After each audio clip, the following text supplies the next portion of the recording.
Hello and welcome back. I'm Jordan, here with my best friend Sam, and this is Two Cups Between.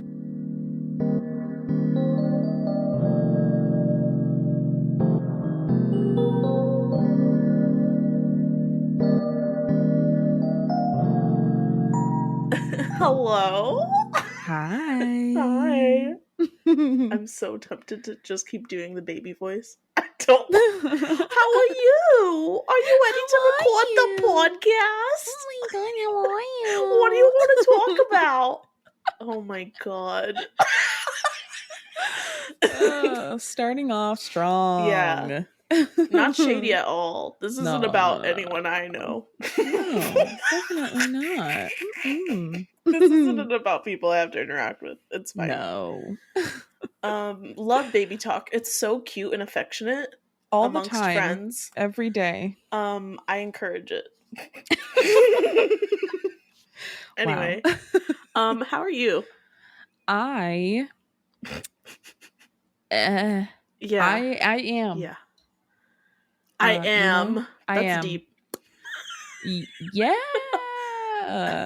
This week has. I don't know. I wasn't even a person until after this exam, which happened today. So I don't know. Finally free. I'm free momentarily, just for a moment. Just for a moment. For a couple weeks. How am I really though? Yes, please tell me. I think I'm good. Mm-hmm. I think, mm-hmm, mm-hmm.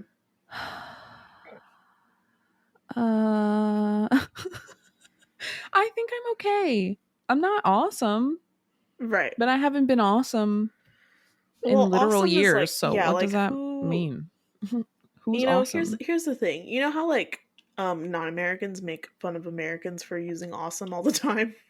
Right. Because who is awesome and what is awesome? Nothing.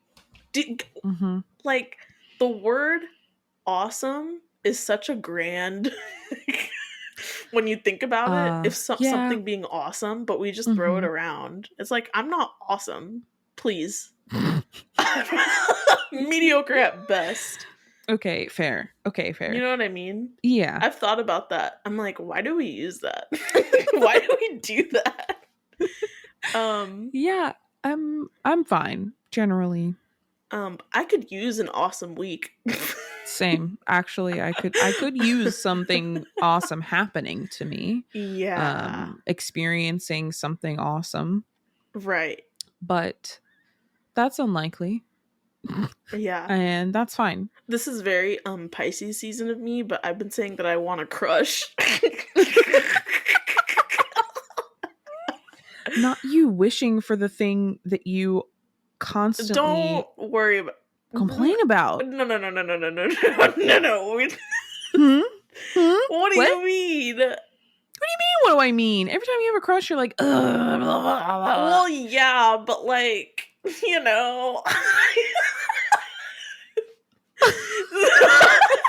It would just be nice, you know. Bro. I'm flabbergasted. Okay? What do you mean? Because here's the thing. I feel like I've had 3 crushes that ended. Well, anyway. 3 simultaneous crushes, and also this is nothing new for me. So don't come for me if you're hearing this for the first time. I have multiple crushes frequently. Okay? That's okay, by the way. If you have 1 crush at a time, I actually think you're weird. Well, and that's the thing. I think when I'm not in a crush, I'm like, wow, the people around me, like the people around me aren't interesting enough. Don't sing to me. I swear to God. You know, I just want an interesting person that makes me like a little nervous. You know? Okay. Sure. Yeah. Again, I think it's a Pisces season influence of like, I need some daydream fuel. You know, daydream fuel. You get it. Yeah.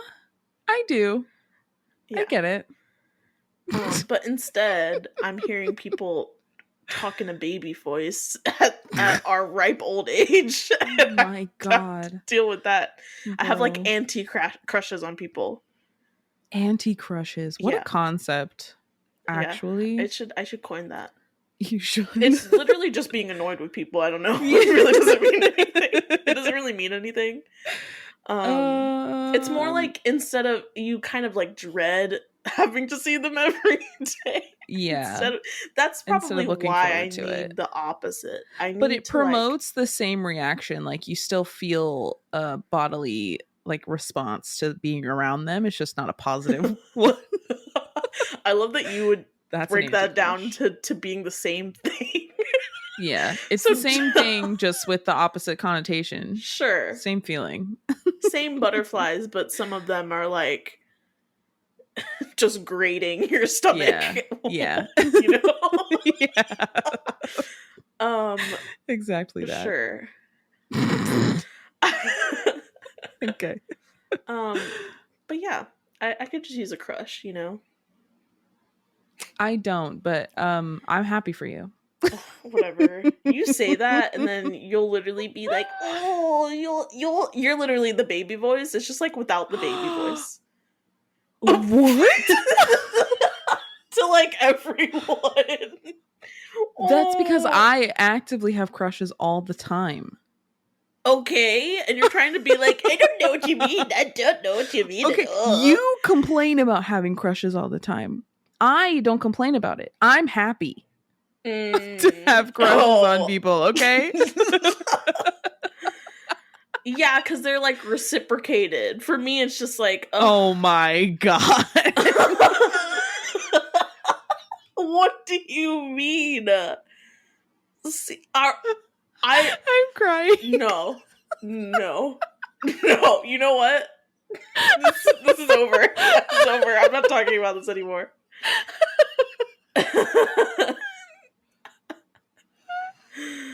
Oh my god, this is the best way to start this. At least with your crushes, you have like the Libra Mercury bullshit going on, so at least you can express it and have it Oh my reciprocated. For me, god. it's just like, wow, can I please get out of my own head? But like at first, it's nice. I just want the initial part of it again, and then get over it in like a week. Okay. Without it being like, wow, this person disgusts me. Wow. I have Okay, I get it. issues. I get It's it. I fine. get it. I understand what you mean now. But Okay. yeah. I just think this is the time. It's Pisces season. Like, let me have a little, something, a daydreamy moment. But instead, I've just been so busy and just so tired all week. Yeah. Oh god. Like, I need the next 3 weeks of Pisces season to be a little, nicer. You know what I Please, mean? like I beg, please. I beg. I beg, I please. beg. This week was fucking rough. Like I am doing fine, but I'm also like really really tired. This Yeah. week sucked Yeah. overall. Some like decent things happened this week for sure, Mm-hmm. but it was just not ideal. I didn't like it for the most part, and I just wanted to sleep through it. But unfortunately, I must function in a capitalistic society Right. that doesn't care how I'm feeling. So here we are. I know. I've had many late nights slash Mm-hmm. all-nighters. Mm. So, because I didn't really have a choice. Mm-hmm. Like, I would have loved to have my shit together and do all my studying in the morning, but like it Mm-hmm. literally didn't allow for that to happen. Yeah, yeah. Um and like med schools will love to be like, don't cram and get, 9 hours of sleep. And then actually, here's like 3 new lectures 2 days before your exam. So like Study all of these. what am I This will supposed be to on the do? exam. Yeah, Like, like we're gonna give you 3 lectures 2 days, and then 2 days before the exam, and then the day before the exam we're gonna give you scheduled things to go to that you need to go to. So You don't figuring actually that come to out. study. Yeah. So I don't know. Bro. But I have a long weekend. Good. I'm glad. Yeah, I just hope I can get my sleep back together. I hope I can detox the monster from my body. A Monster energy drink, not like a literal monster. Those monsters stay, but like I mean the drink. And I love how I was being like, "Oh, I like Monster so much better because it doesn't have aspartame." But it definitely has Splenda in it. So like that's any better. Yeah. They You are shouldn't delicious drink though. those, but I know I people know. like them. Yeah, I mean I'm not gonna in usual times consume Yeah. them. They are very addicting though, I will I say. believe that. Because it is like it's like 2 cups of coffee at least worth of caffeine. That is too much In fun for me. flavors. In fun flavors. Yeah. Oh my god. Yeah. So you've survived your exam, but I like did. how are you? Yeah, good question. Good question. Even when I went to my group therapy on Tuesday, you know, all of us are students, med and vet students. So most of us were like, how do I talk about anything except for school? Yeah. Oops. Forgot that I'm incapable of feeling things right now. Right. And even I was saying, like, I'm having trouble being present with how I feel because gotta prioritize this other stuff. Absolutely. So that's been hard. Like, I've been doing it anyway. I've been pulling a tarot card every day, every morning. Proud of you. And writing affirmations. And I've been doing it. But I've been feeling so distant from it too because it's kind of like, okay, so this is telling me to be like well rested and kind of like think about my dream life. But you know what? I gotta think about all these pharmaceuticals and what receptors they work on. I don't have That's time the to dream ponder life. my dream life. I know. Like my dream life does not involve these drugs. I'm not gonna lie. I know we talked about like Aquarius season ending and this being like much lighter, but the problem is this quirky little planet called Mercury. I don't know if you've heard of her. She goes into Gatorade sometimes, right? She kind of like runs around and just fucking breaks glass against the wall. Yeah. But then like starts up a really cool conversation about like philosophy, but then like you know, draws on her face and just acts a fool. And you're like, right, I know her. I don't understand her. She changes up all the time. I don't get her. She's just been doing so many, and she's still in Aquarius. I love that I'm calling her. That's Mercury now. Is still in Aquarius. Yeah, Mercury's still in Aquarius, and up until like Wednesday, this coming Wednesday, something like that, and has been having so many transits. So it's been a very Mercury week. I can tell. Yeah. Bitch, I can tell. Yeah. I've been wanting to talk to some people about their lives. I've been fucking biting my tongue all week, dude. Like, yo. I at least have the restraint to do so. If you've not had the restraint to bite your tongue this week, please. I get it. Yeah. I get it. I wanted to cuss out my Virgo roommate. Your poor Virgo roommate. Yeah. But she's just Virgoing, you know? Yeah. You guys do this thing where it's like like you're just pointing something out because you care. Like you're looking out for someone. I get it. Like I get that's what you're doing. You're kind of like, "Hey, I've noticed you haven't like put these leftovers away." I'm still stuck on this. But it's only because of her tone. Ooh, tone moderation is not a Virgo's number one skill.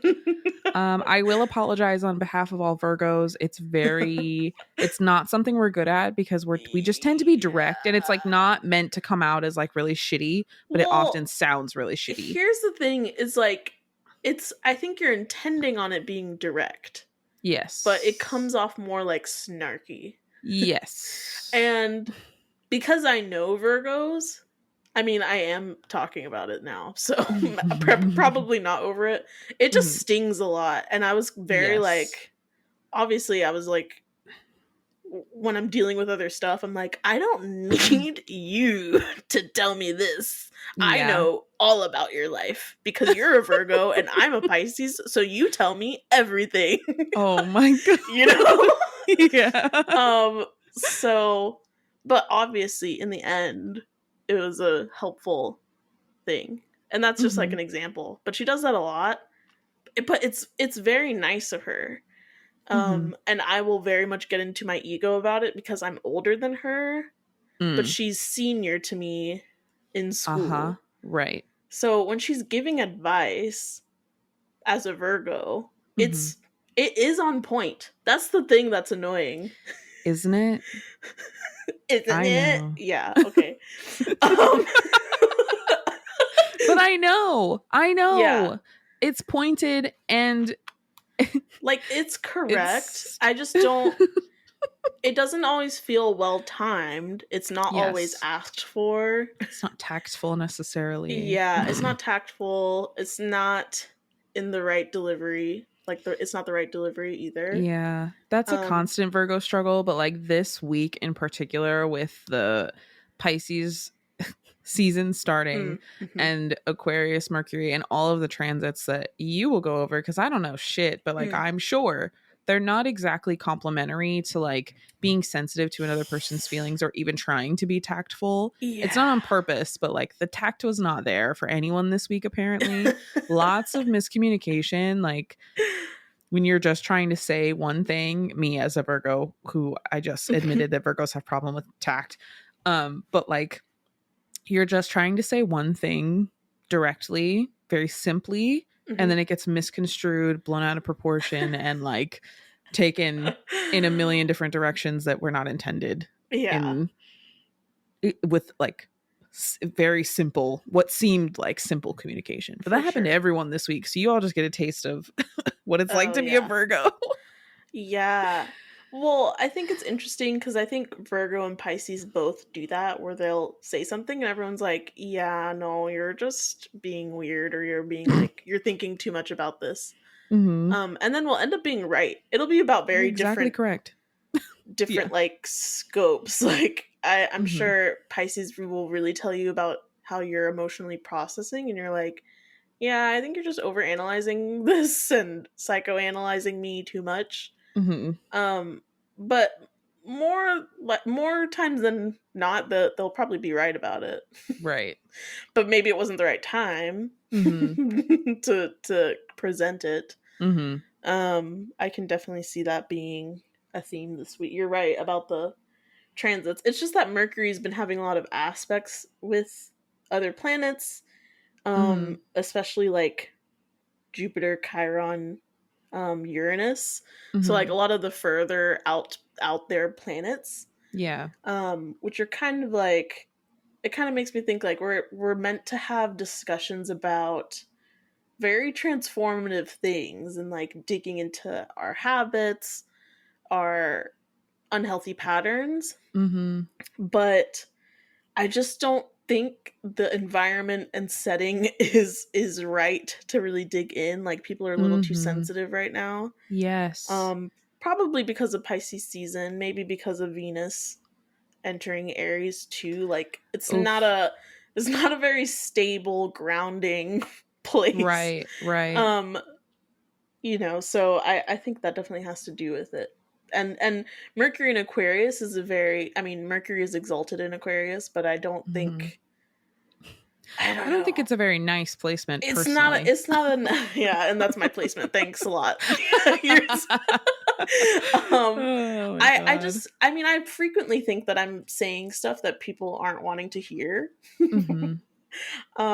So I get that, but it's kind of like, it's it's like a ripping off the Band-Aid kind of vibe. Yes. To it, Mercury and Aquarius.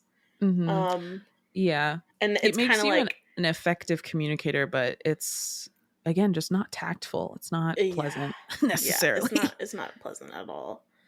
Like definitely Mercury and Libra, because that's a ruler planet, is much more pleasant.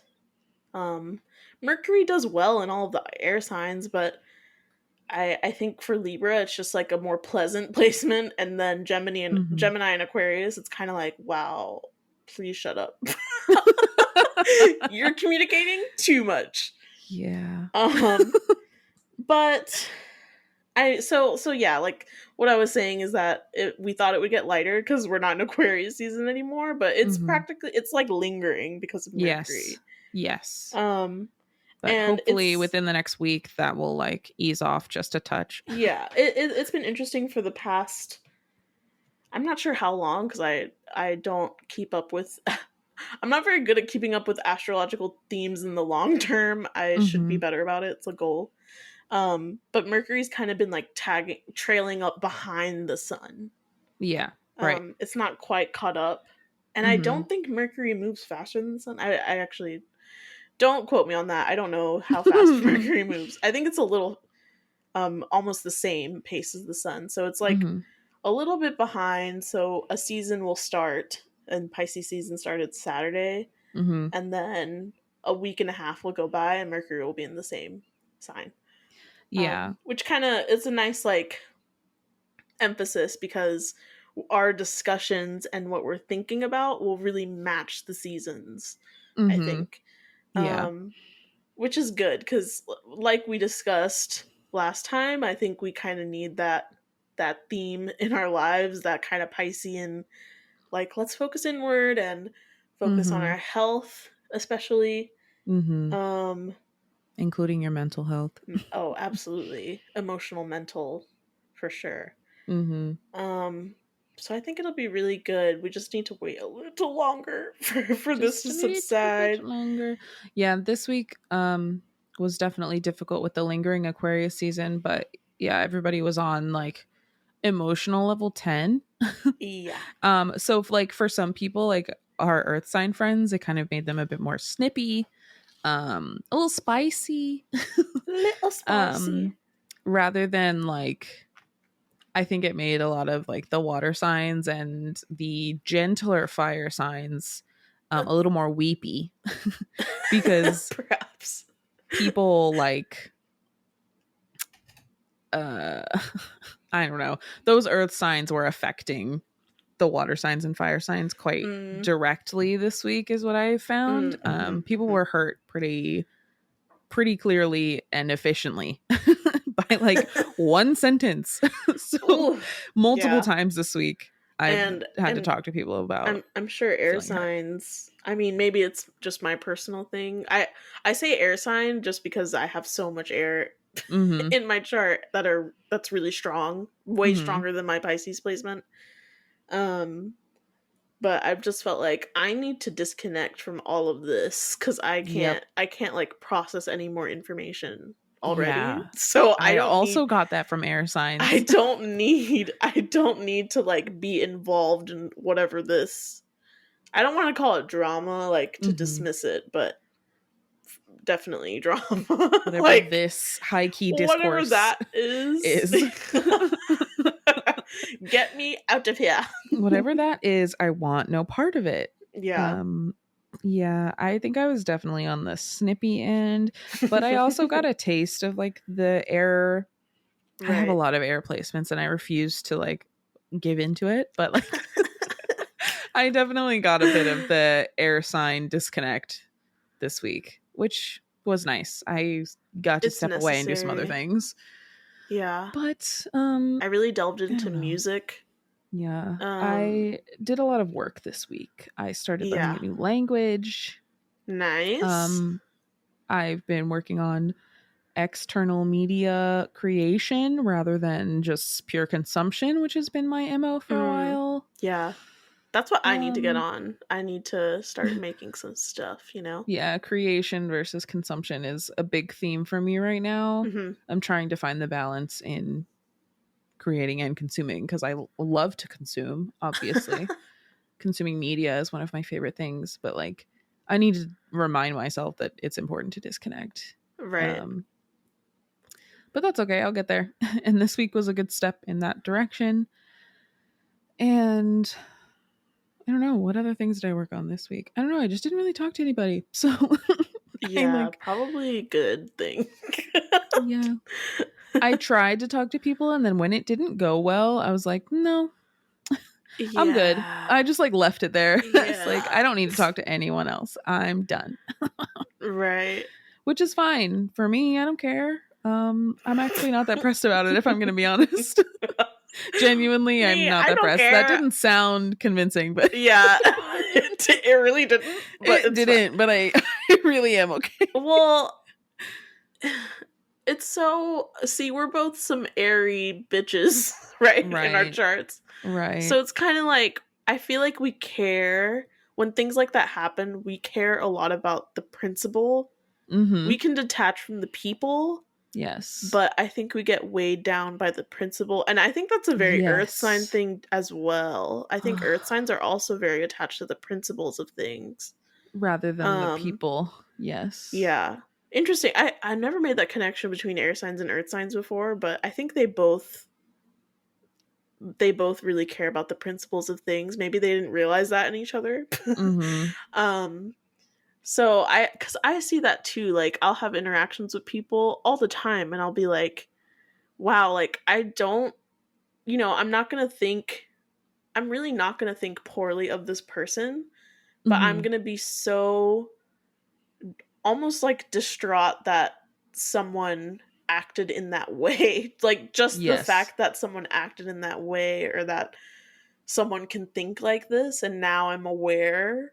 Yes. Like I've like lost some innocence or some naivete of like, oh, I thought we could get along, and now oh my god. Or, and this was a huge theme this week. I think a lot of people were feeling that with like, it's not really about the people, but the things that they were doing this week or saying this week were very like shattering your image of them. For sure. Oh, it's interesting to me because I was like, well, how did Venus and Pisces have a sextile with Pluto and then move right into Aries? And it's because that Pluto's also about to move to a new sign. Right. And it's such an interesting shift because it's almost like Pisces season started, and then we had this very Pisces and Venus is a very lovely placement. It's not necessarily its ruler, but it is very comfortable there. And then having a sextile with Pluto is kind of like, how do we want to transform our relationships? And maybe since it was still in Pisces, it was a very like, oh, like, let me think of my boundaries and have some like real introspection about self-love and what I'm going to tolerate from people. And it might have been a very good time to do that if you were able to sit down and think about that this Sunday. But then immediately after that placement, or that transit, I should say, Venus moves into Aries, which makes us all very almost like irritated. Like, I set up all these ideals and all these things that I know that I want because of this transit, and now I'm seeing all this like trash around me in my relationships, and I just need to say something about it. I need to like protect myself. Venus and Aries to me is very like, let me get what I want right now, almost in like a toddlery babyish way. Like Venus being the planet for love and relationships, and then Aries being the baby of the zodiac. Like, think about how kids form relationships, toddlers maybe specifically, how they like form attachment and relationships, and then how demanding that is. Exactly. And like how like it's like almost impulsive is the feeling that you get from it. Like, they want it now. If they want you to cuddle them, they want it now. When they're done, they're fucking done, and they're gonna walk away. Like, it's like, oh man, this is gonna be an interesting time, I think. Yeah, definitely. Venus and Aries and Pisces season, and then the mercurial transits. Like, this is a very difficult period of time. This past week was, and through the middle of next week is going to be like really interesting, right, in terms of how your relationships shake out, and like, will the dust settle after that when we move Mercury into Pisces? Like, will things chill out? Because with the Pisces Mercury and the Venus Aries, it's almost like a little bit of a balance for me, with like the oldest, Pisces being the quote unquote oldest sign in the zodiac, versus Aries being the baby. It's like this, maybe this balance of like, okay, let me think about this a little bit longer, right, evaluate. Like, you'll still have the impulse, but maybe you'll be able to control it a little bit more. Yeah, definitely.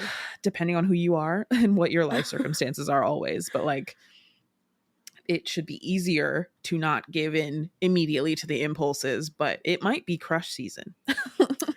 You were just asking for one, but it might be crush season. Yeah, and at the same time, it might be breakup season. Yes. Oh my god. So that's interesting. I think you're right. Like Venus and Aries will be very much like, I'm very much protecting my peace in this relationship and my comfort, maybe.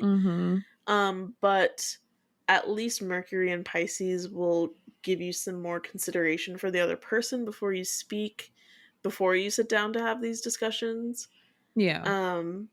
And I think in the end, whether you are very much changing a relationship or putting up some boundaries or breaking up with someone or starting a very new relationship in this time, it's going to be very beneficial and probably very different from what you've experienced before in relationships. Yeah. I could definitely see that. Yeah, that's kind of wild. Now I'm like, maybe I don't want to crush. That's a lot. You've convinced me. Reevaluating immediately. Yeah. Yeah. I don't know. One of the things I wrote down for us to talk about this week is like sharp tongues and hurt feelings, which was very much what happened last week. And like the Venus, I didn't know that Venus was an Aries, so that also makes so much sense. Like, everyone was a little more hot-headed with their partners. I was way more annoyed. I think starting this week, and I think it'll chill a little bit as it'll move forward. But like in. the initial days are so hard. Oh, for sure. For sure. I definitely felt it. I think I was walking home because Sunday was actually my friend's birthday. She's a cute little Pisces cusp. I love a cusp. I do love a cusp. I think I'm and jealous. They exist. I want. Oh, okay. Cusp signs are real. Oh yeah, we could. Yeah, cusps are real. I don't know. We should talk about that another day. Yeah. We'll get. Oh my god, we'll get into it.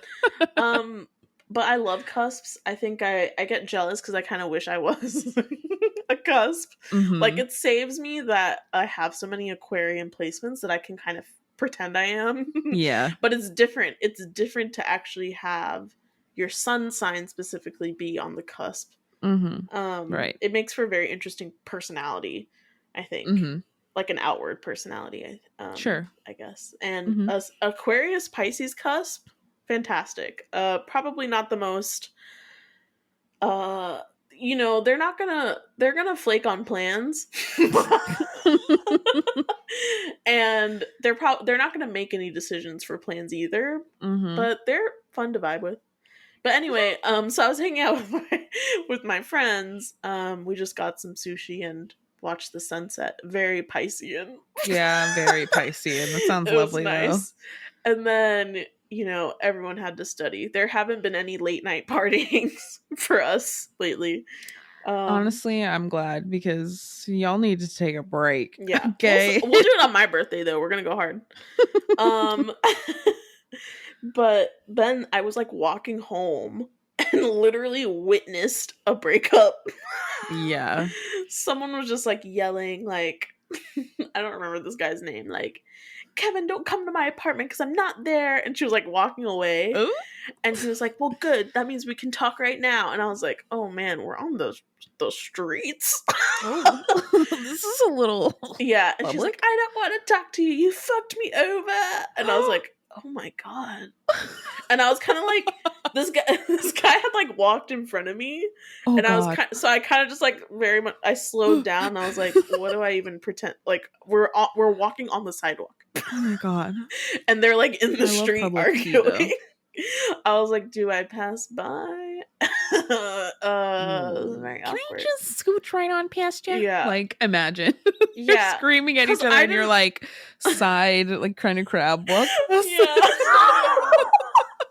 So I was like, well, I guess I'll just wait until this is over. But then it also feels like I'm just trying to eavesdrop into this conversation. So I just tried to act natural, and then she stormed off, and quite concerning. God. Oh, and she oh my God. It was just like, I don't know.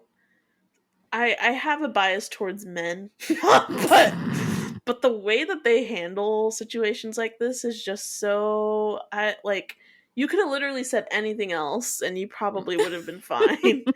But she was but you chose to say that. Exactly. So here we are. I mean, and it was very, I mean, this is very fitting for Aries and Venus, because she was like, I can't talk about this right now with you, or I will like freak out, or I'll have an episode. I don't really know what word she used. And he was like, I know you would act like that. That's why I wanted to come to you. Like, no. And it's just like, that doesn't make any sense. But okay. Yeah, like, you know, you're the root cause of why she's feeling this way. Yeah. And yet you want to act like, oh, well, I knew you would act like that, and me being here is gonna fix it. Oh, really? You think so? Really? Oh, really?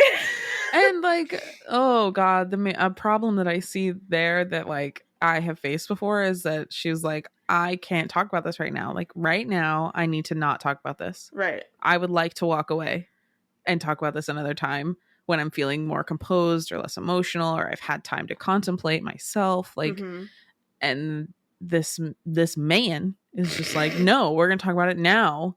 Right. When we're probably gonna hurt each other the worst. Exactly. And then like, and to me, like, it's a subconscious thing, but it's like, no, like, I want to talk about it now because I sound rational and calm, and you're acting like this. So yeah, you know, like, gives me the upper hand. Yeah, exactly. Like, anyone would look at this and know that I'm being the rational one, and it's like, that's just like not a healthy place to have a conversation. And like, the one thing about Aquarius and Mercury is like, it's super righteous, like very self-righteous. Admittedly. So I just don't, it's not a diplomatic mercurial sign like Libra. Right. It's really not. Even Gemini is more diplomatic. Exactly. Like, what Aquarius. I was going to say is that, I mean, Gemini might be a bit more like devil's advocate. Yes. In that sense. But either way, Aquarius is like, no, I'm not going to give in. I'm believing what I believe, and like no one else is correct. Oh my God. I should see if my ex's Mercury is in Aquarius. I can't remember. No, I think exactly like him. I think his Mercury's in Libra. You guys shared a lot of placements. Oh, we did, huh? Because our birthdays were close together. Yeah. Ew, if it's in Mercury, if Mercury's in Libra in his chart, that makes me like... Listen, he had plenty of issues, so none of his chart made sense. I'm just gonna say... You know what? You're right. Because he should have been a more pleasant person than he was. So, it doesn't even count.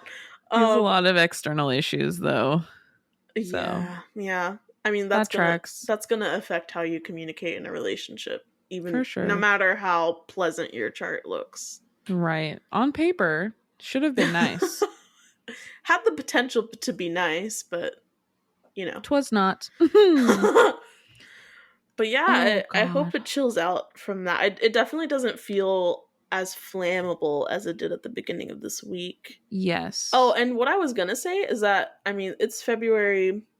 Well, now it's February 25th because it's midnight for me.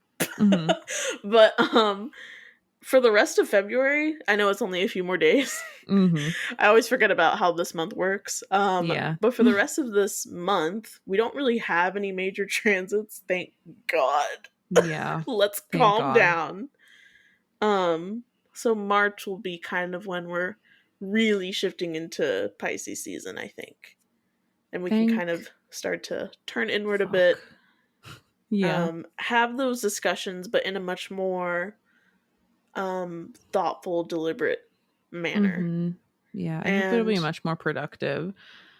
oh yeah, good luck with that. I don't know. I don't know about that. Well, if the conversations are, thoughtful, it can be more productive, even if like you're not producing something. It's just a better conversation that Yeah, like that's a good way to put it. allows you, at least gives you both the space to think separately, Mm, and then maybe like it doesn't turn into anything, but you've thought about it and you've contemplated this, put it and out like, there anyway. yes, it's been spoken about at least. So that's Yeah, better much better. than this confrontational ass period of time where you're just saying shit and everybody's misinterpreting, even if you didn't say anything Yeah, yeah, at all, right, honestly. Like, you're saying words, but people are still misconstruing.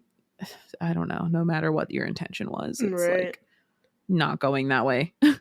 I think, in my newbie astrologer opinion, I think the best day to really sit down with a partner and talk these things out would be March 3rd. Oh. Because March 2nd, Mercury enters Pisces. Mm-hmm. March 3rd, Venus has a conjunction with Chiron. Yeah, a week from Um, today. Mm-hmm. yeah, so I think like, Chiron is, in a lot of ways, it can kind of showcase your wounds that you're still Mm-hmm. healing. Mm-hmm. Your Chiron placement is kind of like the wounds you will heal throughout life. Right. Mine's in Virgo, terrible Haha. placement, hate it. Mm-hmm. Very, very difficult, very Mm-hmm. I don't know, very hard to deal with. So Mm-hmm. now Chiron is in Aries, which it's been in Aries for quite a while. I can see that bringing up a lot of like impatience with ourselves and our Mm-hmm. patterns that we're not Mm-hmm. very happy with. Right. I've definitely heard that from friends who aren't having a lot of empathy for themselves, for needing more rest, or maybe not accomplishing things that they've wanted to Mm-hmm. in the past few years, which have just been like, very unprecedented times. Right. Right. Right? Um, and so Venus will be conjunct, which means that they will be on top of each other Mm-hmm. with Chiron. So bringing up those things regarding your relationships, maybe the current ones you're in, and not just romantic ones either. Mm-hmm. But I think it could be a good time with Mercury just entering Pisces before that Yeah. to have a nice conversation, I or was at gonna least say you think that would be helpful, but like questioning that. But I think actually you're right. Like having it'll be Venus. a very difficult Yeah, this is not an conversation. easy conversation, but No, like if something has been bothering you, this exactly. is going to be the time Yeah, to bring it yeah, up probably the most effectively. Um that you'll be able to bring it up for a long time. right. Yeah, for Yeah. sure. Um, Unfortunately, this will be the time. Ugh, ew. yeah, Okay. it'll be sticky. Yeah. But I think it'll be a good time. And there's just so many things happening in March that scream transformation. Like not just Yes. Pluto, but Saturn also enters Pisces Oh my god. on the 7th. So Are you that's not kidding? next week, but we have a little more time. But Saturn enters Pisces, which is also a very big shift. Mm-hmm. Um, What does that entail? so to me, from what I'm trying to understand, like Saturn is kind of how you build your foundation. So if you Mm-hmm. really are trying to be introspective about things you want to change about yourself, um, that change will come when Pluto moves, and then Saturn can kind of help you build up a foundation of like Mm-hmm. new Okay. new like lifestyle habits that you I want to see. take in. That's so interesting that they're moving kind of together right Yeah, now. yeah, it's gonna Like, be interesting. wow. If you're Big really, shifts, big life shifts I, coming. because I can definitely relate to that. Where like I've been accomplishing a lot in the past few years, but I don't feel like I've really like shifted my lifestyle in the way that matches these accomplishments yet, if that makes sense. Mm-hmm. Yeah. So it's making things very overwhelming. And I just wish, and it's more than, I want it to be more than like, oh, I just need to have my shit together and wake up at 5 a.m. And I like Right. it should be deeper than that. It should be like, no, I want to have more time in the morning to myself so that I can reflect and have that space and not get so wrapped up and lost in the work I have to do. Yes. Like the intention behind it will be so different with Mm-hmm. Pisces being the one kind of guiding you to make those Yes. changes, because it's not going to be like obsessed with productivity. Like Yes. Saturn rules Capricorn. Mm-hmm. And Capricorn can be very obsessed with like accomplishments, Mm-hmm. and which is great. Like obviously we look up to Capricorns and how they're very much into like incremental growth and Mm-hmm. like making a small goal, accomplishing it, making the next goal, accomplishing it. Right. Um But there is always a goal. there's always a goal. It's very ambitious. Mm-hmm. And ambition, I don't like to think of ambition as a bad thing. I think people Right. definitely pin it that way. Mm-hmm. Um, but I think the problem is that with ambition, you're never satisfied. Yeah. And I also think with ambition, if you're a very ambitious person, you kind of can easily lose intentionality behind it. Mm-hmm. Like Yes. you've climbed all this way and like gotten these accolades, but Mm-hmm. then you're very much still dissatisfied with your life Mm-hmm. because you haven't made any real shifts in maybe your personal life, or maybe you don't feel like your work is affecting the world or affecting others. Mm-hmm. um and so I think that planet that rules those, that kind of like that strife moving into Pisces can really bring a lot of like meaning into it. Yes. Oh my God. I feel like we all need that. Like, I know so many people who need shifts in their lives, but and like are attempting to make those shifts, For but it's not sure. really working out because like I don't know that they know what the intention behind the shift is. They just know Exactly, they yeah. need the change. So I really feel like all of us who need a kick in the ass will maybe get it and like but in like a nice way. Like, Yeah. and then we'll find the reasons why we want to make these changes. We'll have like a bit more gentle logic, like Mhm. self-improvement kind of Mhm. logic Yeah, definitely. towards the making these changes, which will be better for us overall, and like it makes the change easier. Mhm. So I think I Be said for better. now we're stuck. I think it'll get better, but for now we're just like stuck where we are. For sure. It's interesting, something that I've been thinking about, cuz like I've been talking about the ruler planets, Hmm. is that it's interesting to me that Saturn rules Aquarius, cuz it does not feel um That doesn't feel right. super comfortable. I just think it's a lot of pressure. Like Yeah. Capricorn puts a lot of pressure on themselves, and like um it's almost like Aquarius puts pressure on the rest of the world, or maybe like Yeah. their impact on the world or their Hmm. place in the world. Um and I love that. Like I love my Aquarian placements as well. Hmm. But I definitely do get lost in like, well, what am I going to do to make an impact? And then I kind of lose why I want to do it. Like why I want to be Yes. involved. Hmm.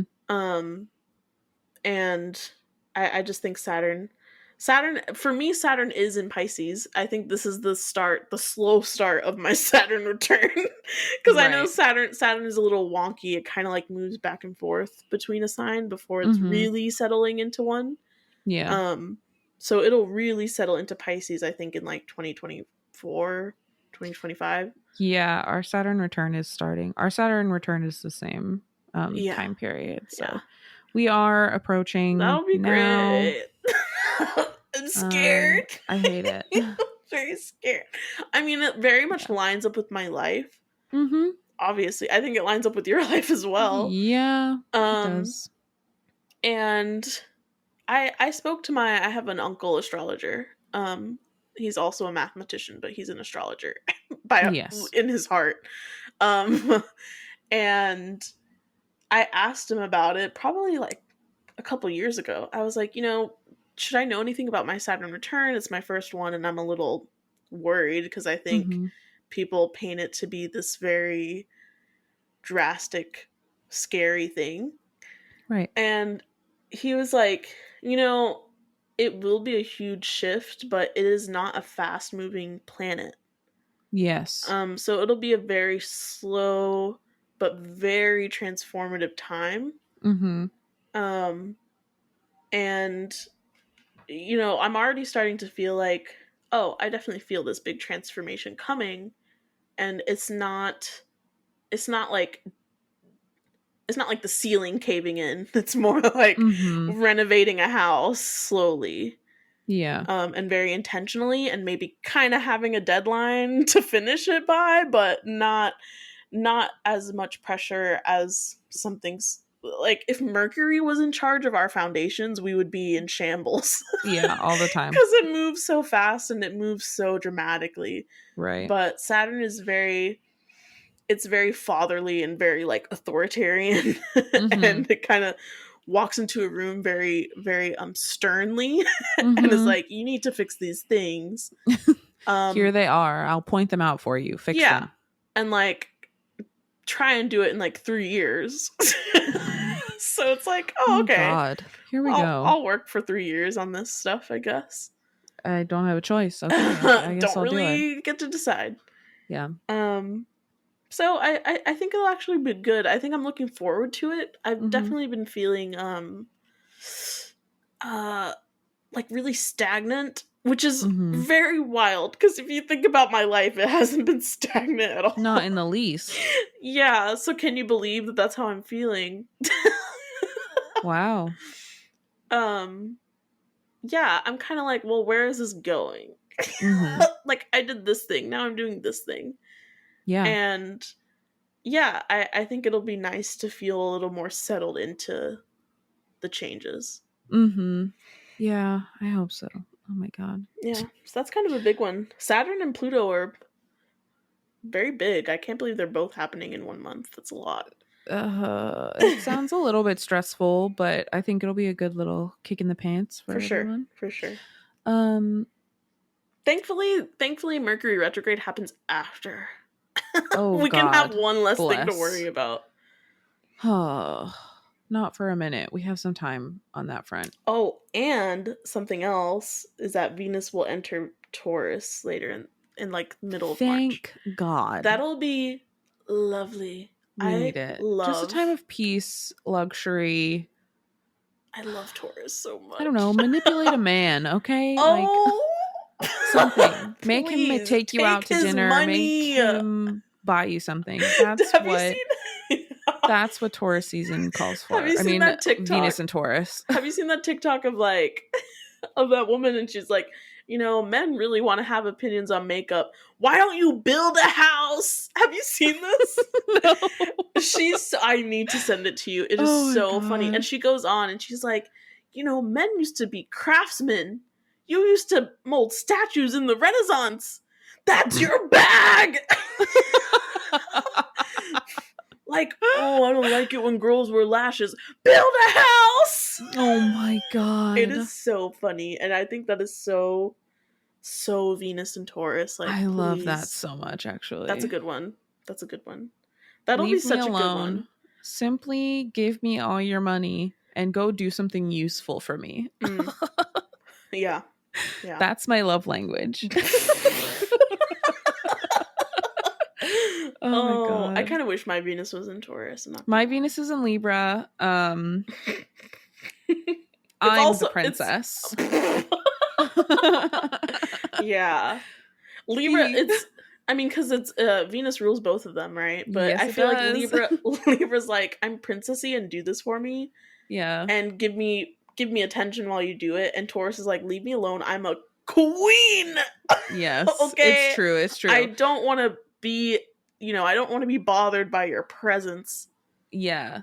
And do all this stuff for me, but also I could do it all without you as well.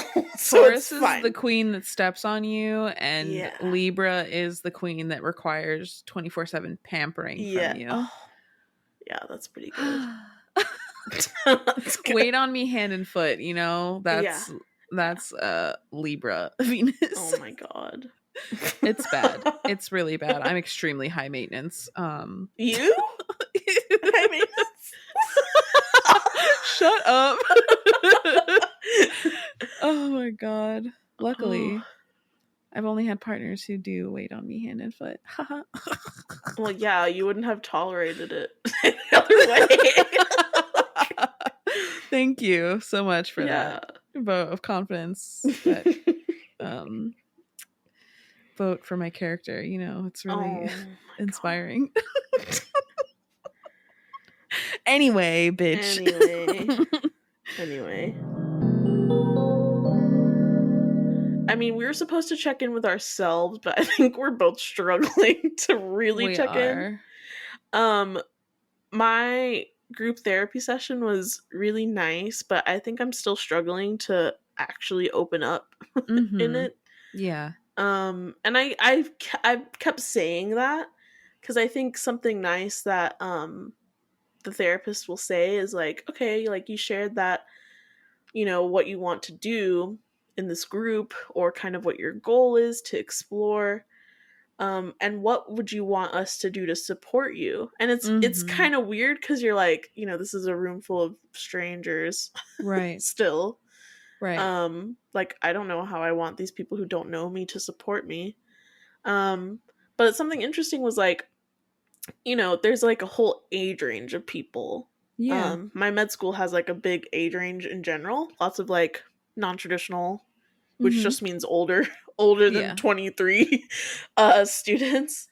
And so there is one woman in there who's in her 30s and she's married. So she was like, you know, sometimes I don't want to talk about issues with my marriage because a lot of you are young and have already opened up about worrying about getting into a relationship.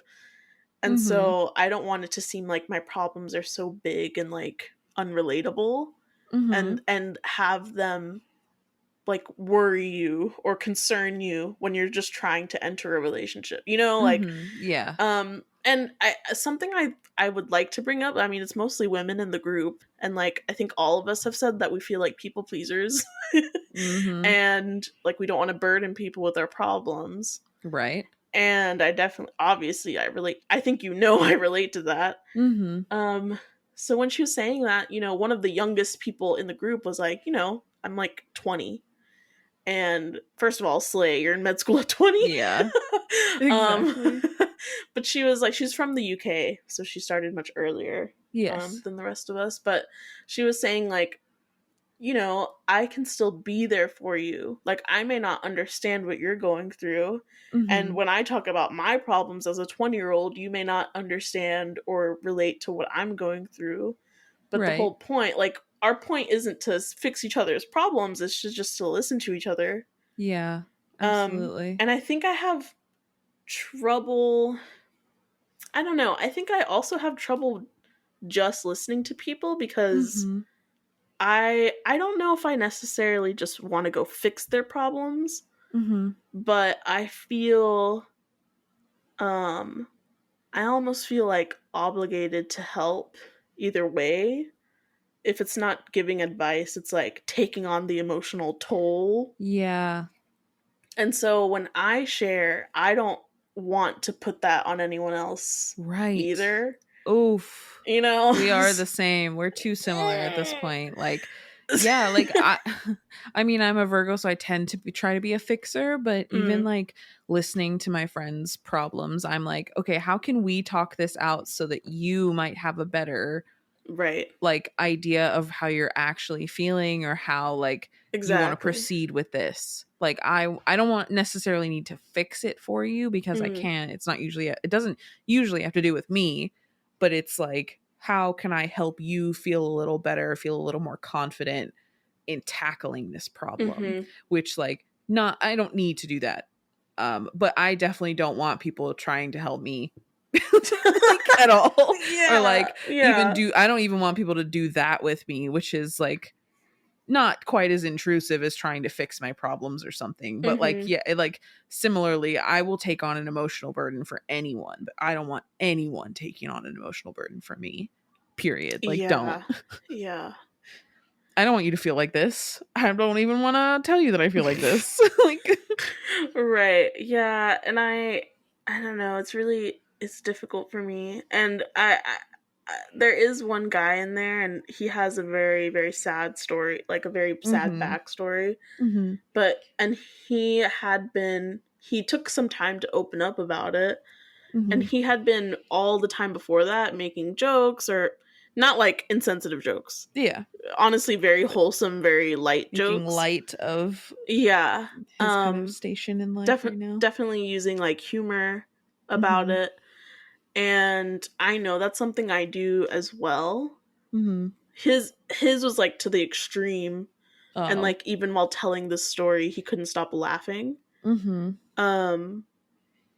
You know, so, and I was like, that's definitely something I want to explore in myself, like why I need to make light of my problems, but if someone else has a problem, like, it doesn't matter how much I don't relate to it, I will take it on as my own, and like, as if I need to be the one to give you all the space to feel it and for it to sit in the room, but I will never do that in the presence of someone else. Like, right. Whoa, I can't even imagine. Oh my God.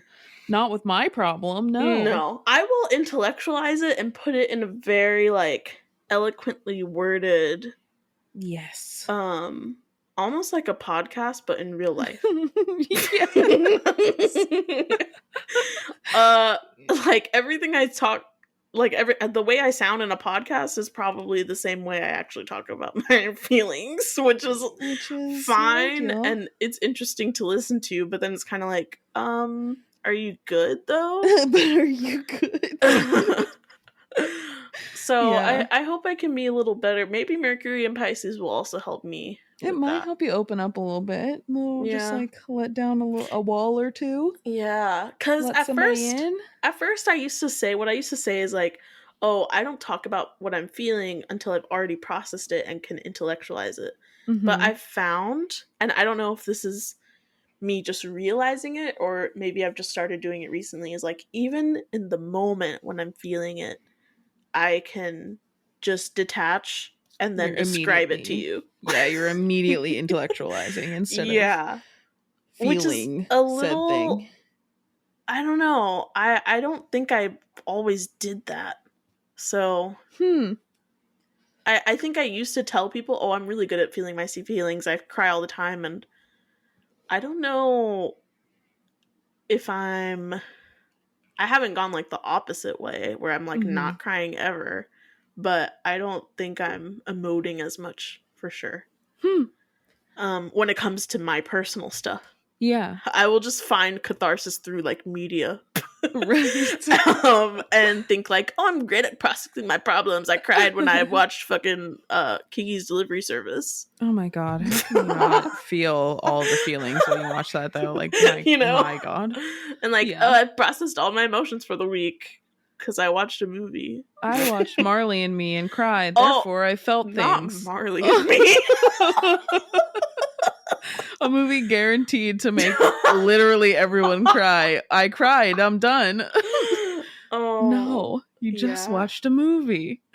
I definitely want to connect more with my emotions, which, like, how much more could a Pisces possibly do that? But well, we all disconnect sometimes, regardless of your sign. Life fills us with bullshit, and then we're supposed to sort through it, but sometimes your filters get clogged, okay? And you don't have time to sort. So you just like, it just builds up, and then you need to figure it all out again. And poop it out and just emotionally poop it out. And I love an emotional poop. Oh my God, when is the last time I had an emotional poop, bro? I haven't had one maybe ever, so I don't know. Please, you're so constipated, you need to get it out. Oh my God, emotionally constipated? What's your fiber? Oh my God. You need to find your fiber. Okay, Jordan. Shut up. Listen to the metaphor. No. I know you like it. I know you like it. I really don't. I your really coffee enema? No. Can you just answer the question? No. How can I support you? How can I support you by giving you a coffee enema? You can. I'm going to distract myself by learning a whole new language in like 20 days, okay? And just be filled with more shit. Yes. Filling myself with knowledge so I feel productive. Oh, dear. And applying to this job that I don't want to apply to for my mom, so she'll stop telling me to apply for this job that I don't want. Wait, what job? Well, don't give too many details, but what job? It's what just kind working of job? at Trader Joe's, dude. Like, I just don't want to. It? I'm applying, but I don't want to. I guess I just like need to suck it up, though. I'm like nervous about returning to a 9-to-5-ish job. You know, like working for someone. Good things about Trader Joe's, or they brainwash all of their staff. It's either one. It's one or the other. I'll let you know which. Because when you see Trader Joe's staff and they seem all happy, and I'm like, are they? Yeah, they're like, are they drugging you? Is there something in the water? Yeah, like, are you allowed to smoke weed during your breaks, or like, what is it? But it doesn't give weed though. Because I've been to places where all the staff smoke weed. Like, they're too productive for that. Yeah, but it's not cocaine either. No. Yes, like, I don't know what it is. Maybe I'll let you know. Maybe it's Monster Ultraviolet. Oh my god. Maybe it's Monster Ultraviolet, bro. Oh man, that'll get you up. That'll get you going, bro. Please no. Bro. Oh god. How am I supposed to not drink those all week? I have no need for them. That's why they sound so good right now. Like, I just need like, why isn't there a soda that tastes that good? No.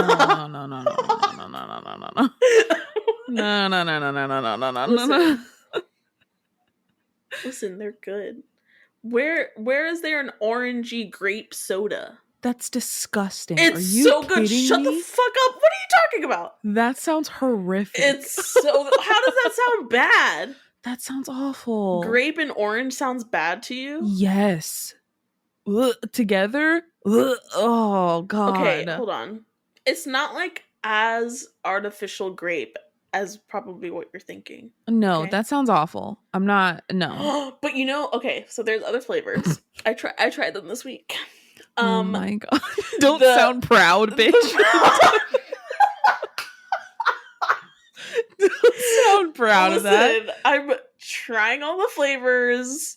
So there's the red one. It's also okay. I don't know. It's all right. Oh my god. And there's the mango one, which is teal colored, which is a little confusing. I don't know what that's about, but it's called Mango Fiesta, and honestly, it should taste a little more mango-y to be Fiesta.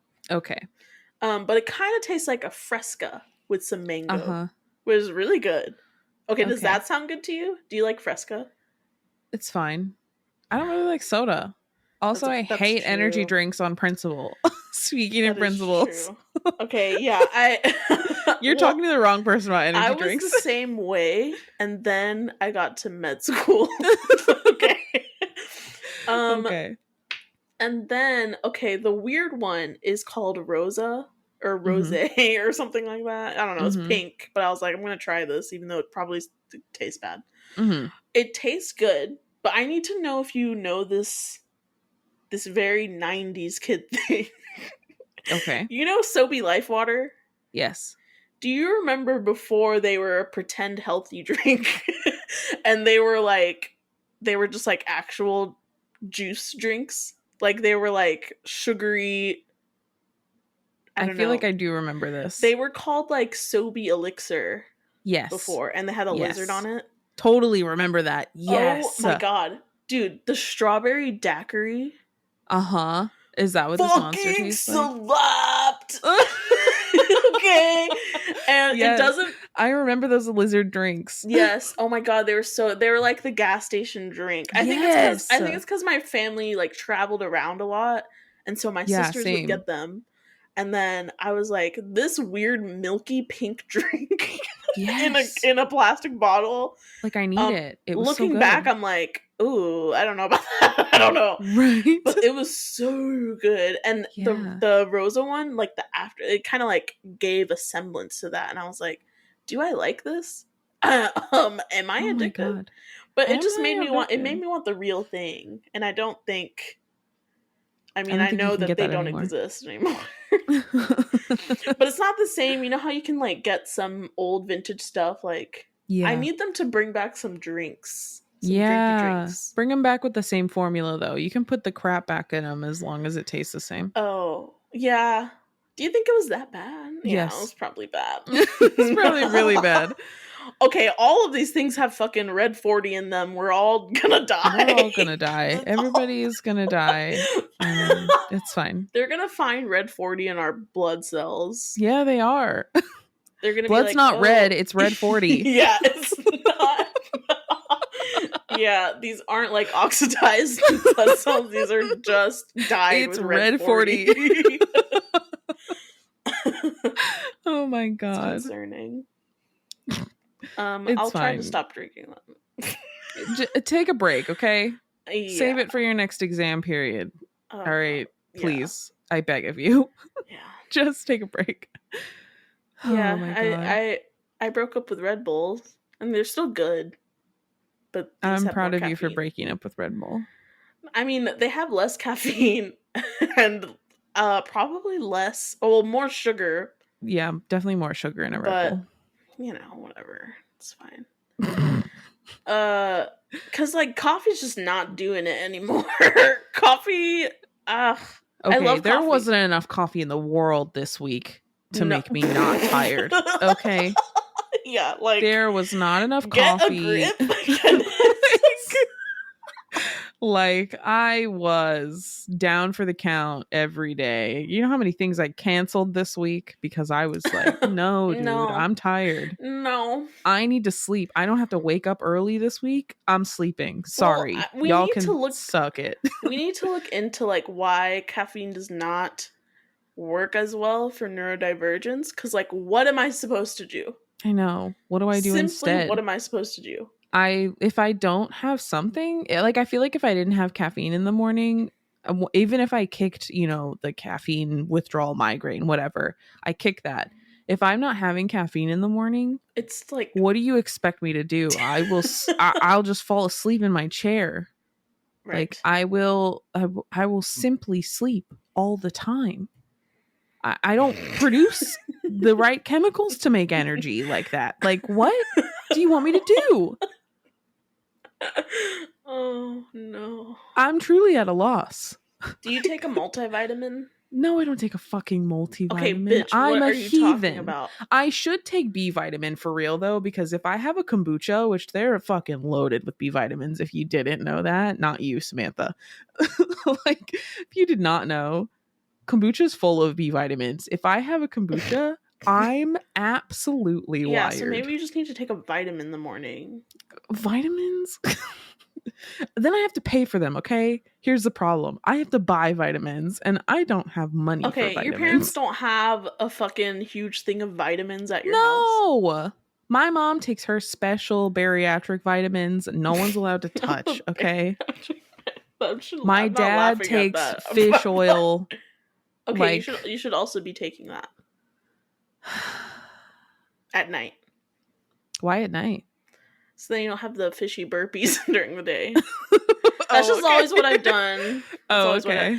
If you didn't realize, I grew up in a very almond parent household. Almond parent household? Have you heard of this term? No. Have you heard of this term? What's an almond parent? It is from TikTok. I'm ashamed to say, but sometimes TikTok really teaches stuff about my life. TikTok really hits occasionally. Yeah. Okay. So I learned about this thing. It's from I think Gigi Hadid. Or is it Bella Hadid? They're the same. It's the same person? No, they're two different people. They're sisters. Oh, okay. No, but it is specific to one of them. I'm not okay. I was like, okay. I was like, are they the same person this whole time? No. Okay. No. But one of them like struggled a lot with eating disorders because of her mom. That could be. It could have been both of them. And so there was like this clip that went viral of her being like fucking about to faint and calling her mom like, I'm so hungry, and I, like, and her mom's like, just be strong, and like if you feel tired, just eat some almonds. It's very toxic. God. It's very bad. Yeah, that's disgusting. But then people took that. I know. I'm sorry if that was triggering to me. I know I'm saying it in a very light tone, but even for me, I'm like, wow, that's really fucked up. Because I relate to it. I mean, probably not to that extent, definitely. But people kind of took that and like created the term almond mom, which is when your parents very much instilled diet culture when you're a child. Yeah. And like the whole thing is like, you don't have snacks in the house and your parents tell you to eat the almonds instead. Very relatable. So yes, very relatable. Yeah. So I mean, the thing is that I think I was tricked for a long time that my parents were actually the healthy version of that, and it's like there's a line for sure. Yes. But definitely loaded with vitamins. Like, I don't even have to travel with vitamins if I go to their place because they're always going to have everything. Right. Have vitamins instead of real food. Supplements. No, they never told me to do that.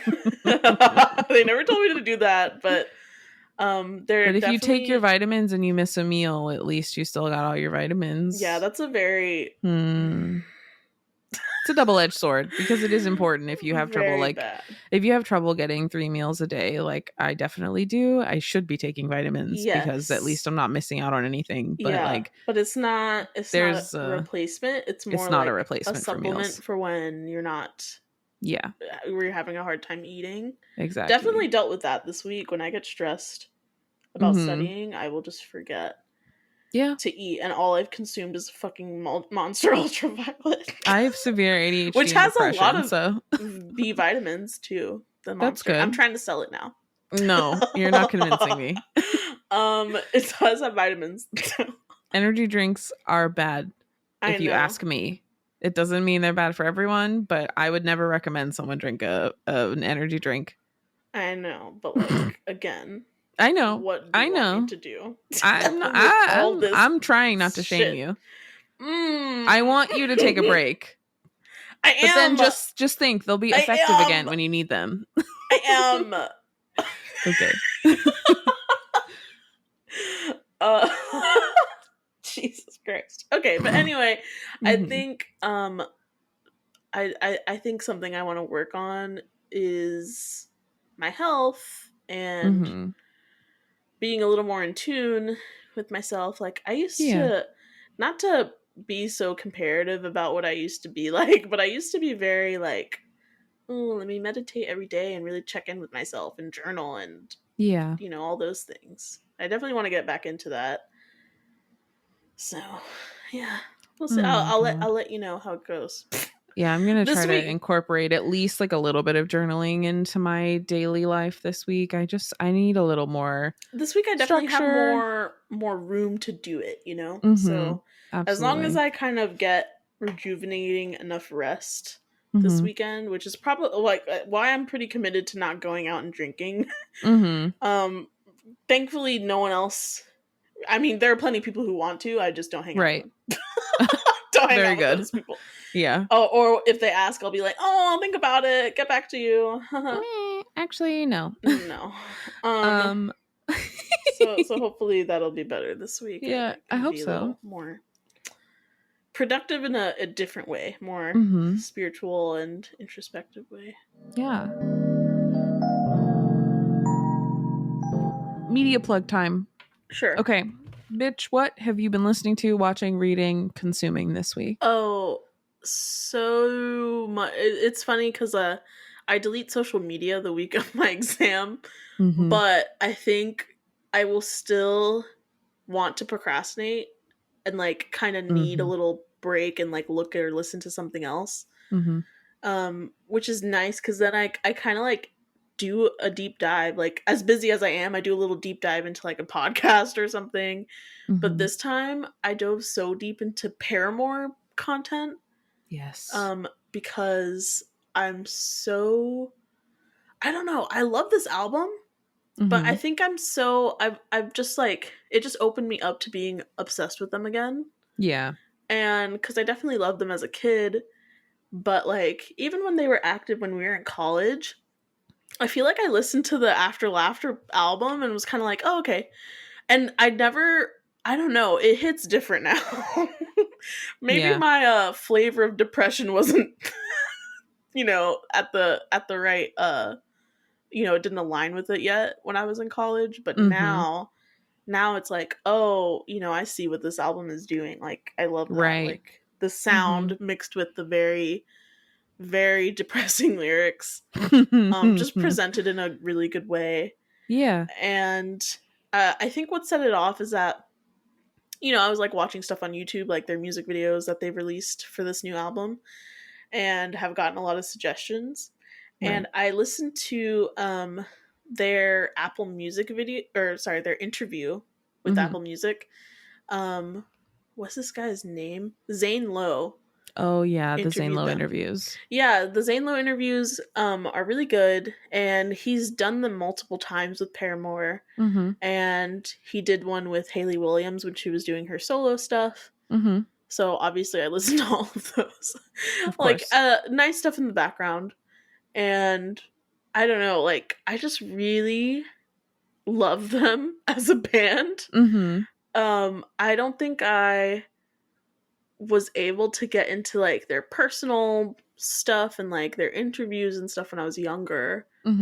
But listening to it now, and like they're very similar age to us. Yeah, which is weird to think about, but yes. A little weird to think about. They're a little older. And they started so young. That's why. They started their band when they were like 14. So yeah. And really started promoting it when they were like 16, 17. So it's wild to think about that. Like, they really grew up as a band and in the industry, and have been through so many things, and members leaving, and have been able to be really open about that. And I think because they're also quite close with Zane Lowe, and have known them since, they were kids, they really open up on these interviews and have said, like, no one else makes us feel, comfortable enough to open up in an interview like this. So those interviews are great. I would really recommend listening to the album and then watching the interview, and then listening to the album again to get like more context, because they go through each songs. Yeah, I love that. So that's kind of what I've been obsessed with. Hayley Williams' solo stuff is so good, and I wish I had known about it. I mean, I knew about it, but I didn't dive into it. And even one of our friends, when Paramore just released their single, like in October or something like that. Yeah. He was like, you should really listen to Hayley Williams' solo stuff, because she's singing in the same way. Yeah. And she's kind of combining the Paramore sound with her sound that she kind of did on her album. And I was like, oh, yeah, I'll look at that. But now, like, I really can see that connection. She is just, like, such an incredible artist.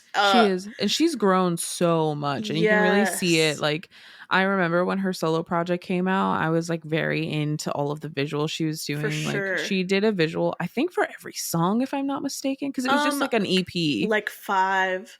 Yeah, that's what it was. It was, like, a something 5 like out of the small handful of songs that she released at that time. But it was like they were tell the story, they were very cinematic, like so cool to watch straight through. And I definitely fell off of Paramore when we were in college, so it was like the self-titled and After Laughter albums. Those are not my favorite, if I'm being honest. There are some really good ones on there, like songs that still stick with me, but definitely when I was younger, Paramore hit more for me. And then like through college, it was like not my vibe, which is fine. But I have yet to deep dive into this album, but I'm very excited to get into it when I have the mental space for it. For sure. I haven't been listening to anything new, as I'll talk about when I do my little media plug. But. Yeah, I definitely get into that where I'm just like, I just want to listen to the stuff I know. But I don't know, this was just really good, and it felt nostalgic even though it was all new. Like it was a very nice feeling. I love that. to get into them again, Mm-hmm. and so excited to see them live. Like, are you Yes. joking? Oh my god. We are going to see Paramore live this summer. I'm gonna freak out. I know we're gonna be so far away, but I just think the impact will be there. She's so good at performing, and Yeah. her I don't tiny desk. care.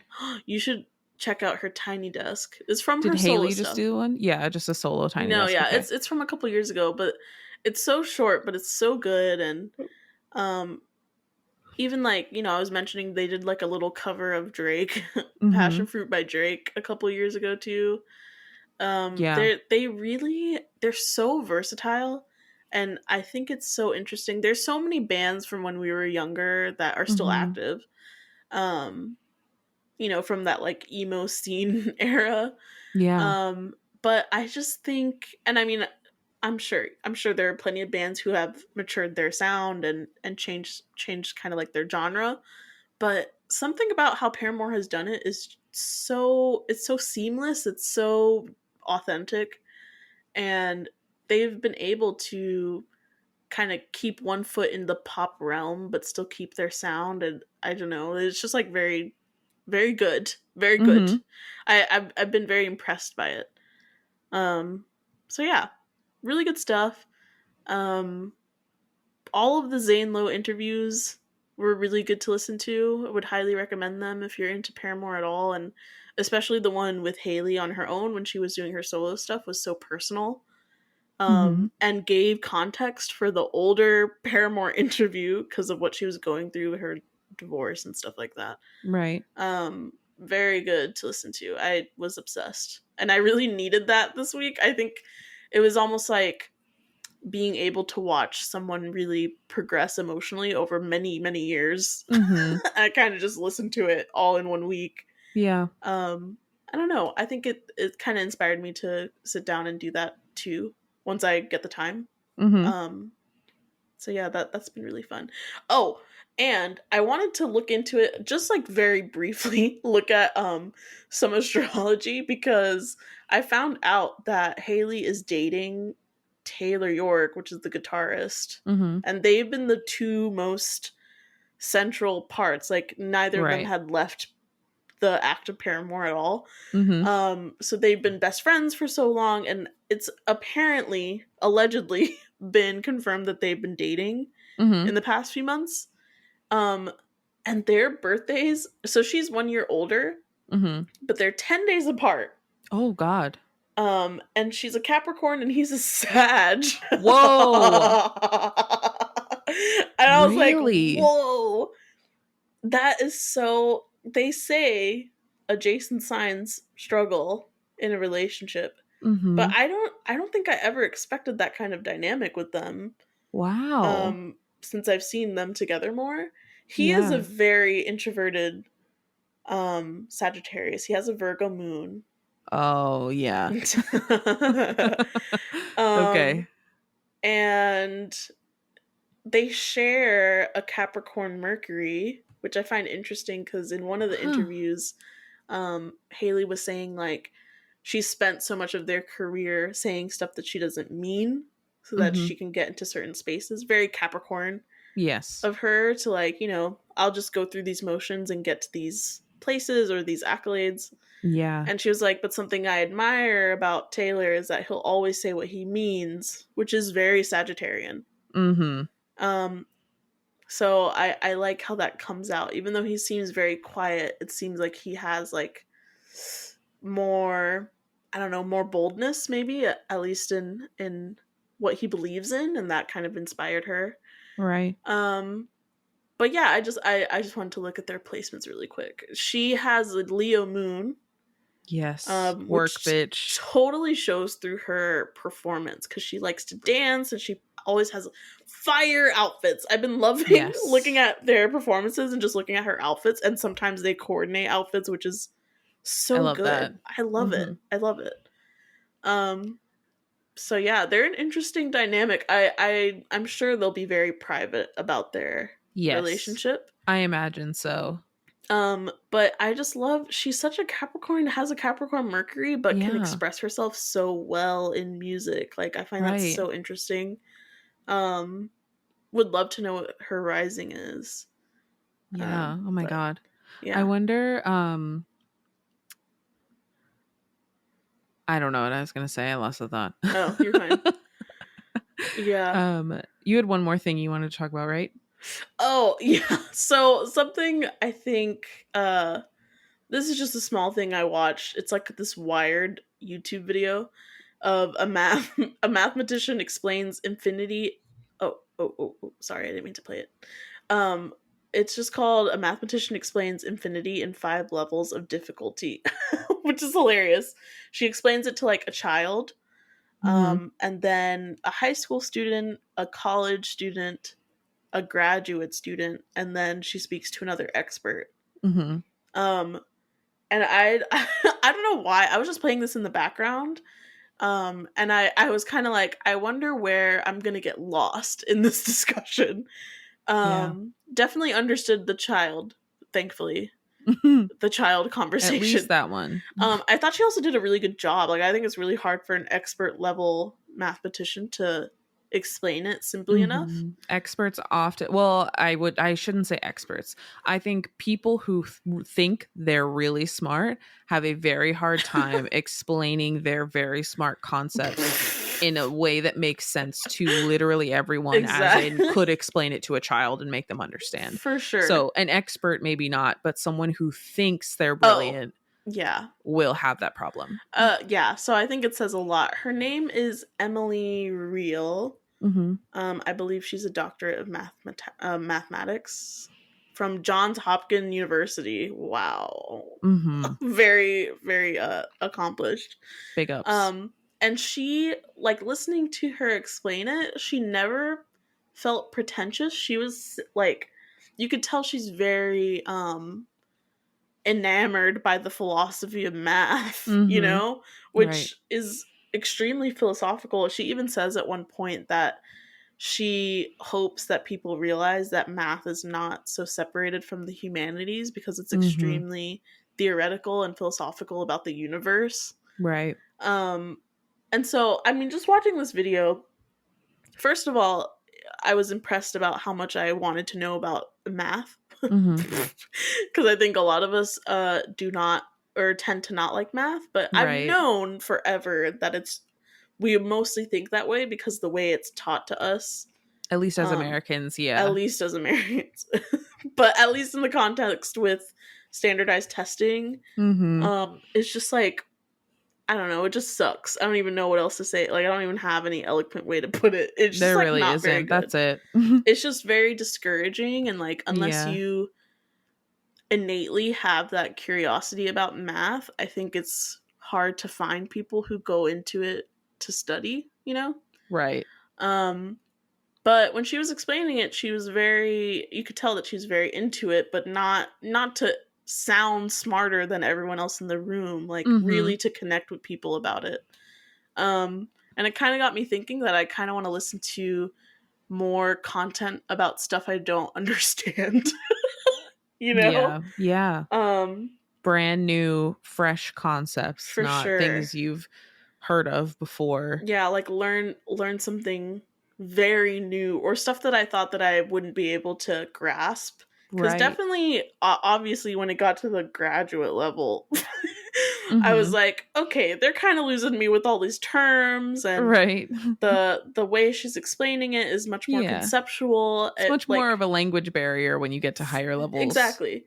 But when she's at like a board, she uses like a chalkboard, like, and she's sort of drawing something out. I can begin to understand it, and I'm like, oh, certainly I can like come back to this video and like look up what they're talking about, and probably get to know this stuff. And I don't know, something about that is very satisfying for my little air sign brain.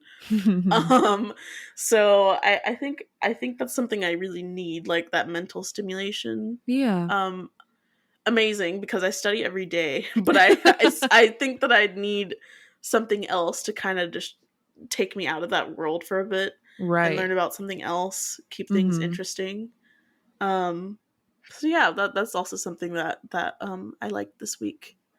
I love that.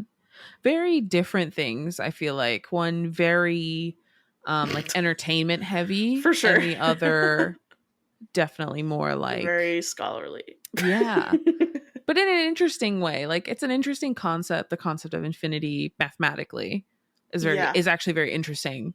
Yeah. But again, it's just not explained well when you're having to learn about the concept of infinity in school. And it's very like basic, like infinite means no ending. This is how you use it in math. Yeah, but and it just fucking sucks.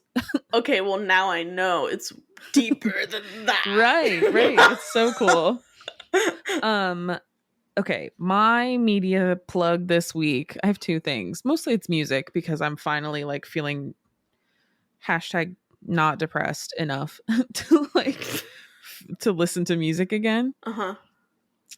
This week I was really into, once again, my husband, Kai Kim Jong-un. If you've never heard of EXO, I blame Samantha for this, but if you've never heard of EXO, they're a very large, very popular K-pop group.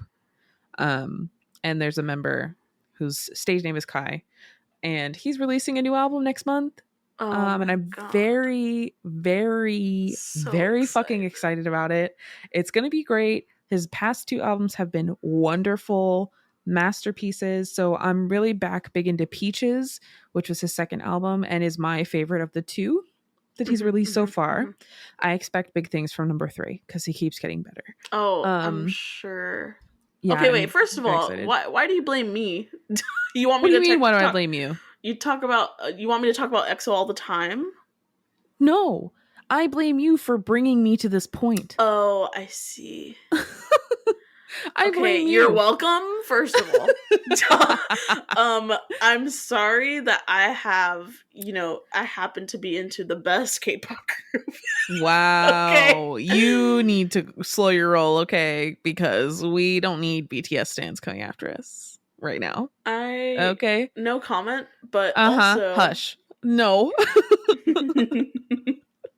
I'm also super excited for this album. I'm pumped. It goes along. I mean, he's a Capricorn. So many Capricorns. So many music. Capricorns. Yeah. They're industrious. Yeah. He's definitely always trying to improve every time. So I'm also interested in what he's also very secretive about it. Like there are other members like Baekhyun who will also surely release something this year. When he's about to release something, he'll give a lot of clues and hints and talk about the process and sort of give you the vibe of what it's going to be like before, just to, because he's excited about it. Right. But like Kai, he'll just like, it'll just hit you out of nowhere.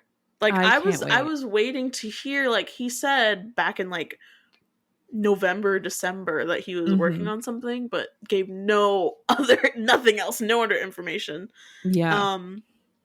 So he definitely wants it to be a surprise, and I'm really excited. Yeah, I'm super excited. I will be live reacting on my Twitch channel to this album. It's gonna be so good. It's going to be an event. I will scream. It'll be fun. I can't wait.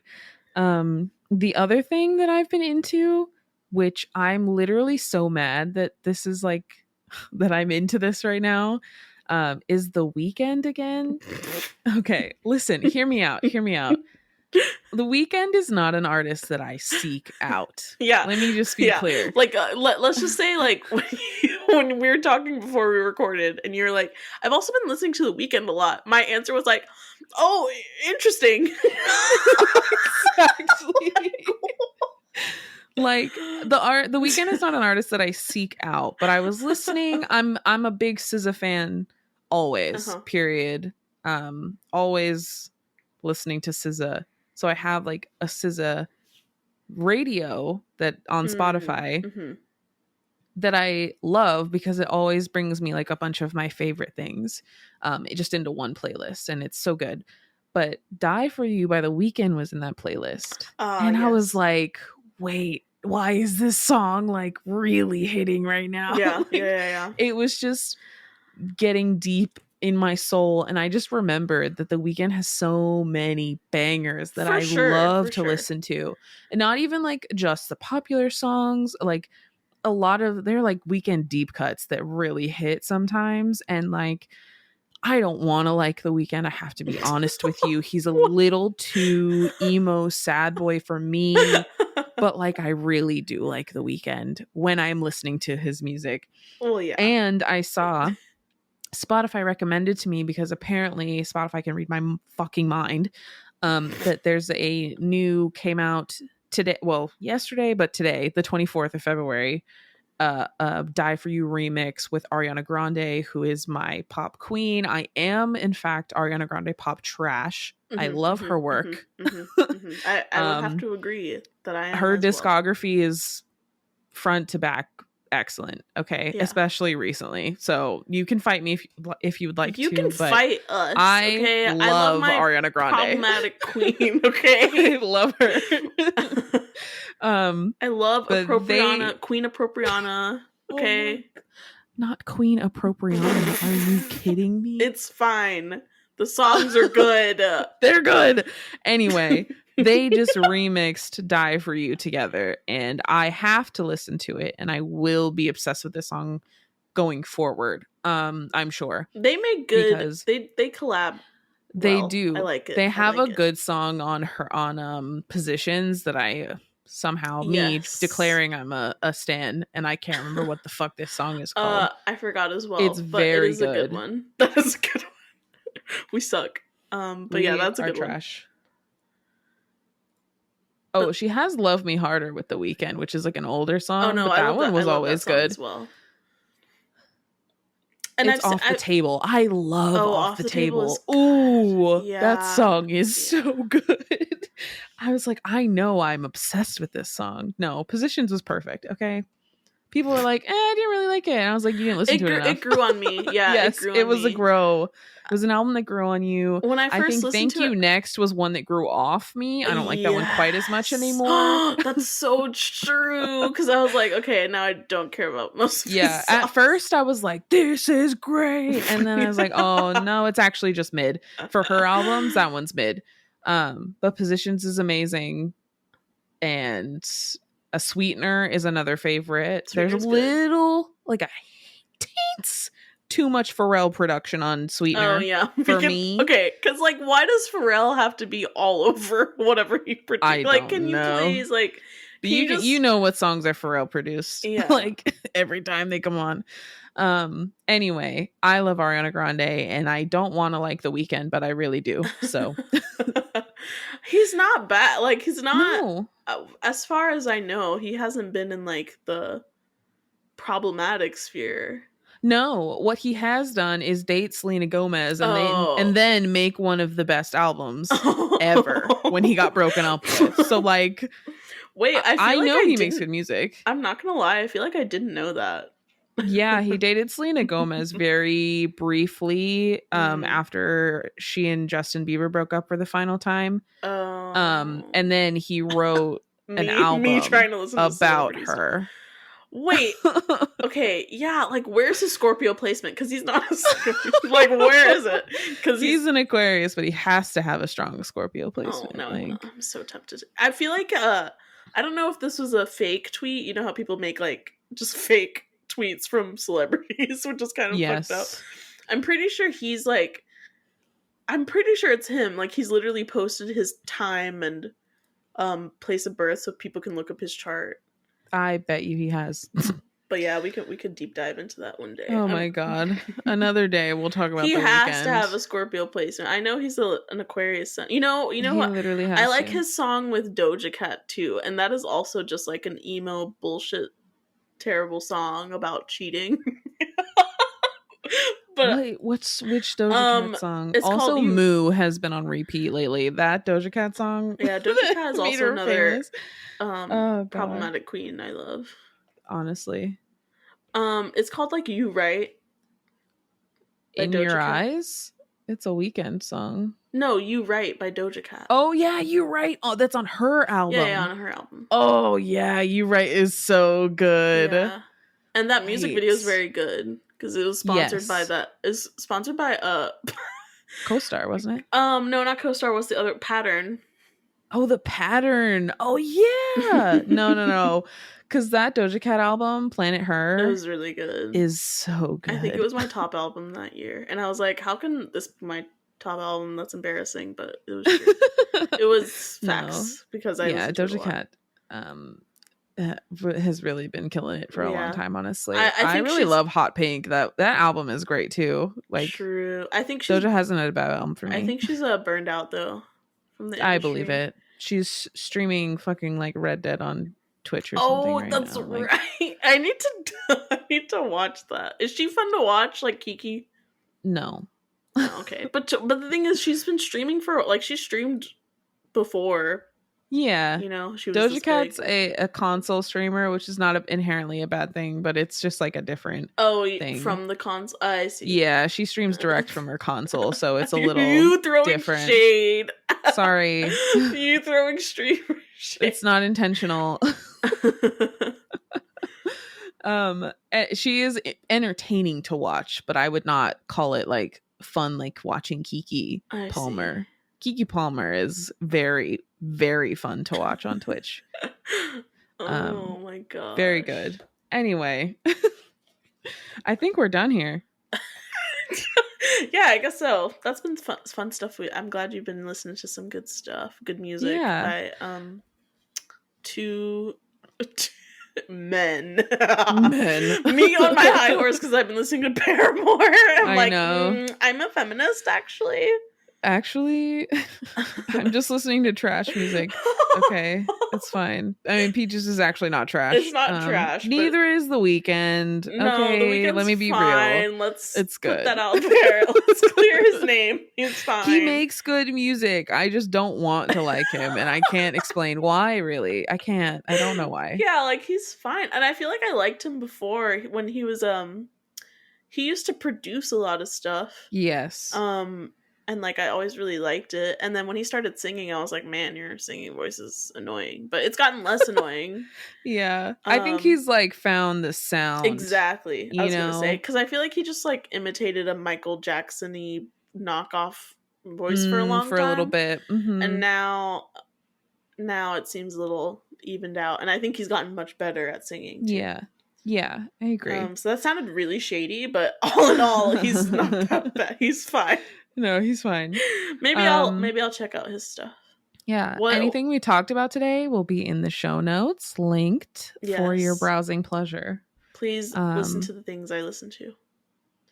Samantha will always make sure you listen to their media and make sure you ignore mine as well.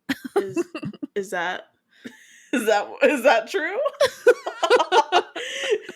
I love that because you'll always be like, "Oh my god, this EXO song is so good," and I'll be like, "I sent that to you a long time ago, and you just ignored it and pretended that you listened to it, and now you're." No, I probably listened to it once, and then I like actually sat down and listened to it, and then listened to it 20 times. Okay. That's fair.